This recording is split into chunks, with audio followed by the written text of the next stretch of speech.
Hey guys, it's Neon, just going to give you a little bit of an update on the Spider-Man Sony MCU debacle. Debacle, that's what we're going to call it. We don't know what else to call it. Yeah, if you didn't watch the video I did yesterday, it is pretty much official. Spider-Man is out of the MCU. I don't think Disney saw it coming. Why would they build a theme park attraction? Why would they end Far From Home on a cliffhanger if they actually intended or planned to lose Spider-Man at some point? If Spider-Man was going to exit the MCU. I thought Disney probably thought they were going to hold on to Spider-Man forever. Did not happen. Surprise. Didn't happen. They got a little greedy. A little bit greedy, I think. A little bit cocky. So they're not wasting any time over at Sony. And we'll talk a little bit about that in this video. We're going to talk about the potential of a Spider-Man and Venom movie. That actually would be pretty badass. And that would be a great consolation prize, I think. For those of us who maybe weren't too happy about the news that Tom Holland was leaving the MCU. I mean, really, Spider-Man's about the only draw left, I think, in the MCU at this point. It's a bust. It's a bust for me personally. It's a bust. So before we get into that, please subscribe to the channel if you have not subscribed already. We hit 50,000 subs last week, hoping for 100,000 by the end of the year. That would be incredibly awesome. Don't know if it's going to happen, but we would really appreciate it if you guys would do that. Help us grow the reef. So now Holland didn't come right out and confirm that he was doing a Venom movie, but that is the logical assumption. They already built up Venom. Sony built up Venom. The last Venom movie I thought was actually pretty good. I thought it was pretty good. I mean, it was very kind of by the numbers, but it certainly was a hell of a lot better than how Venom was portrayed in Spider-Man 3.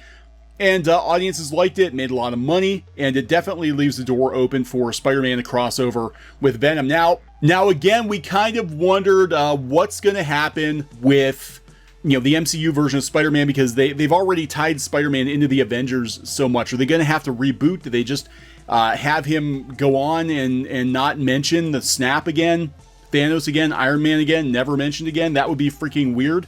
But that could be the way they're playing it. Who knows? So Tom Holland is talking about how different Spider-Man's going to be. And Tom Holland tends to shoot his mouth off. And we're going to talk a little bit about that. Apparently he's been gagged, and some folks at a convention have been gagged. They're not allowed to ask Tom Holland questions because, whoops, he might slip.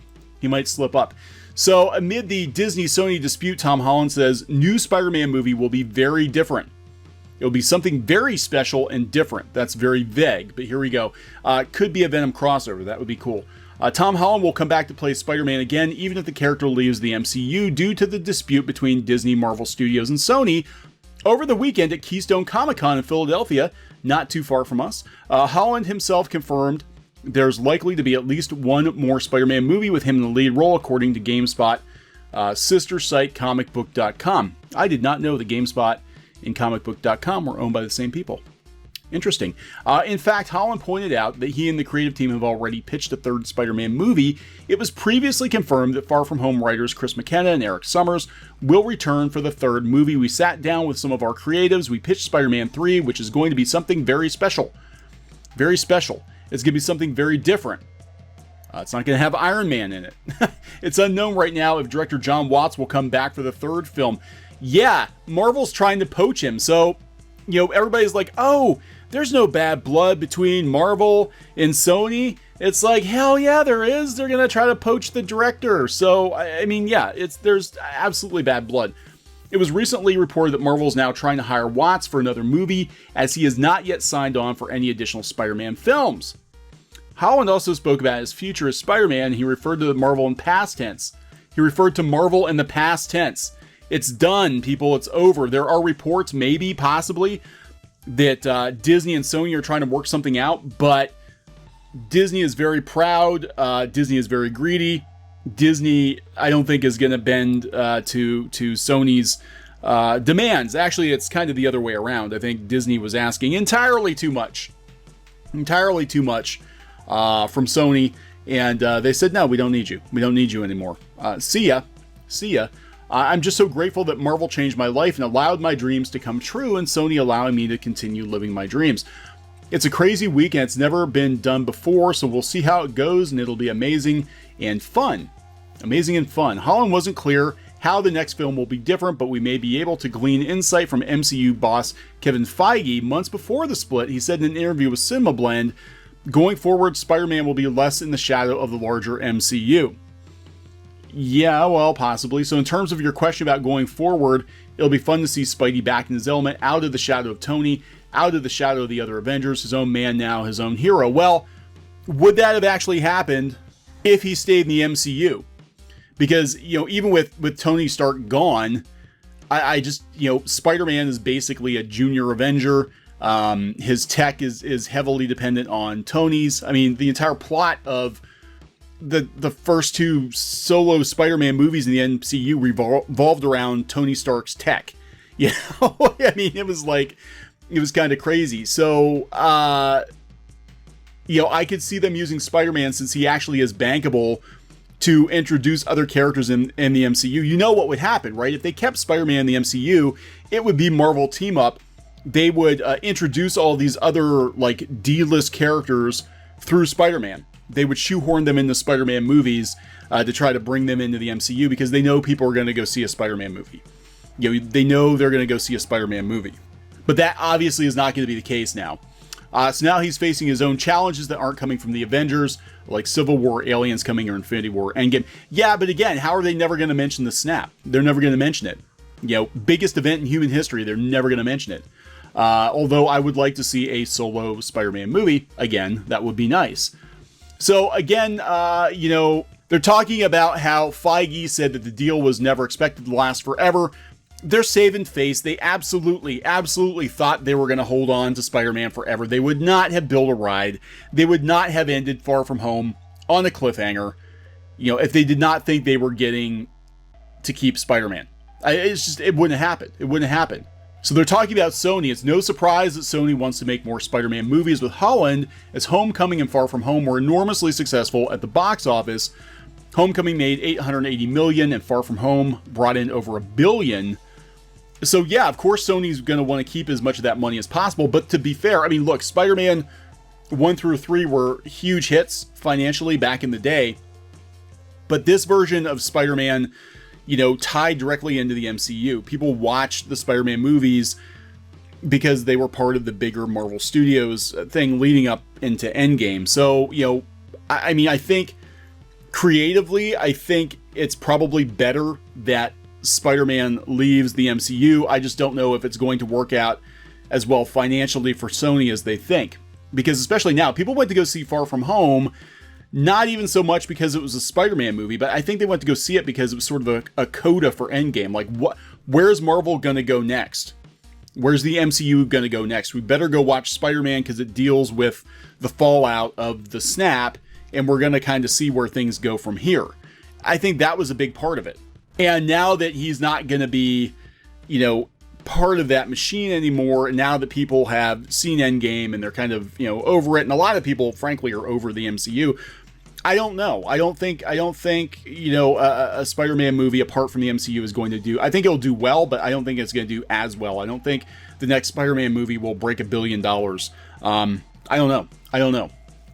So speaking of the Keystone Comic-Con, this was pretty interesting.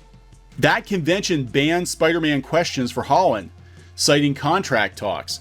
You were not allowed to ask him any questions, and I think that's because, you know, partly because Tom Holland has a tendency to run at the mouth. It's, you know, everybody knows that. You don't tell him anything. So they said that, talking about the failed negotiations, they say, according to the Philadelphia Inquirer, Keystone Comic-Con announced to the 2,000 fans in attendance that questions regarding the recent falling out between Disney and Sony were forbidden from Holland's panel due to the fact it might mess up any contract discussions that will be announced within the next few days. Even so, the moderators began the panel by asking about the aforementioned falling out, then asked about Disney. So Holland, who will continue to play the friendly neighborhood wall crawler, followed the split, repeated his answer from Disney's D23 Expo in Anaheim, California. He commented it was a bit of a shock that he'd starred in 5 movies and will continue to play Spidey. We just don't know, are they going to reboot him or just pretend that those movies never happened? Who knows?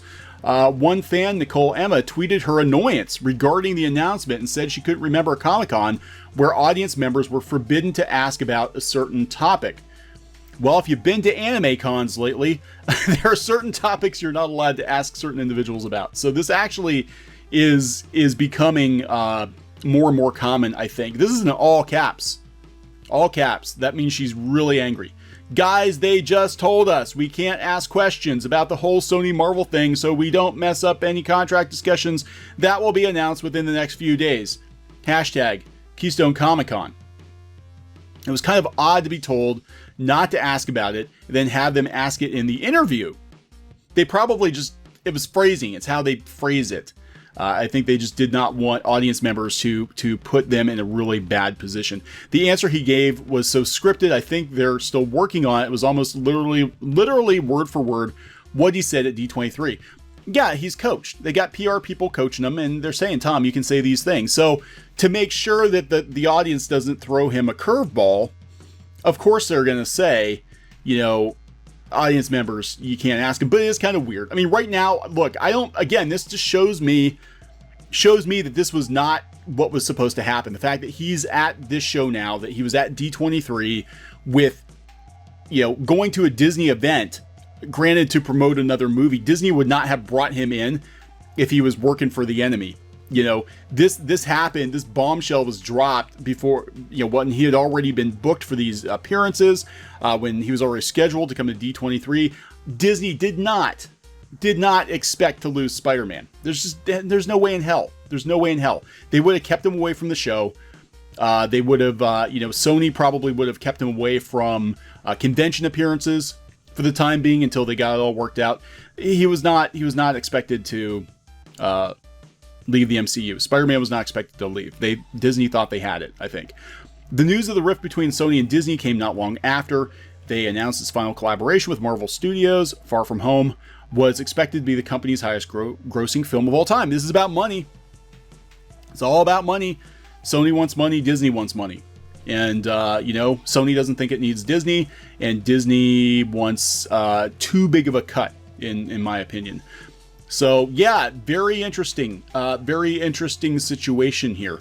So I would like to, I mean, again, the only real positive outcome from this, I think, is that we might finally get a proper Spider-Man Venom team up. We might actually see Carnage. We might get Maximum Carnage. You know, that would be pretty cool.